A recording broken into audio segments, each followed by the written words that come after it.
بسم اللہ الرحمن الرحیم۔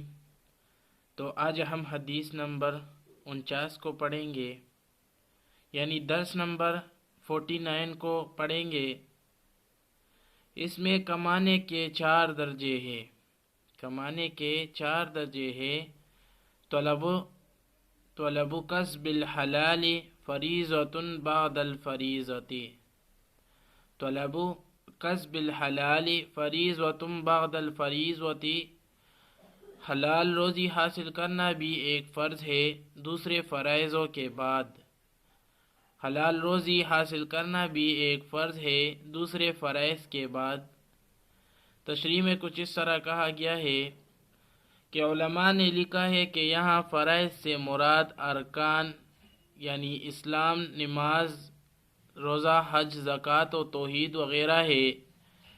اس حدیث میں انسان کو کمانے کی اجازت دی گئی ہے، مگر ساتھ ساتھ حد بھی بیان کر دی گئی ہے، جو یہ ہے بعد الفریضۃ، کہ اس کمانے میں انسان فرائض کو بھول نہ جائے۔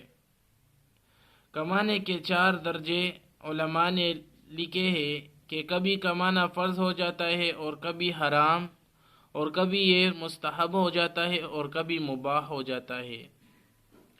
تو ان تینوں کی تعریف کی گئی ہے کہ فرض اس وقت ہوتا ہے کہ جب اس کے پاس اتنا بھی مال نہ ہو جس سے وہ خود اور اپنے اہل و عیال کو کھلا سکے۔ حرام اس وقت ہوتا ہے جب کہ وہ اس مال سے فخر اور اپنی شان کو بڑھانے کے لیے کمائے، اور مستحب اس وقت ہوتا ہے جب کہ وہ اپنے اور اپنے اہل عیال کی ضرورت سے زائد کمائے، اس نیت کے ساتھ کہ میں اس مال سے مسکینوں اور فقیروں کی مدد کروں گا۔ تو یہ 3 ہو گئے۔ 4واں مباح اس وقت ہوتا ہے جب کہ وہ اپنی ضرورت سے زائد کمائے، اس نیت سے کہ اس مال سے اپنی عزت و آبرو وغیرہ کی حفاظت کروں گا۔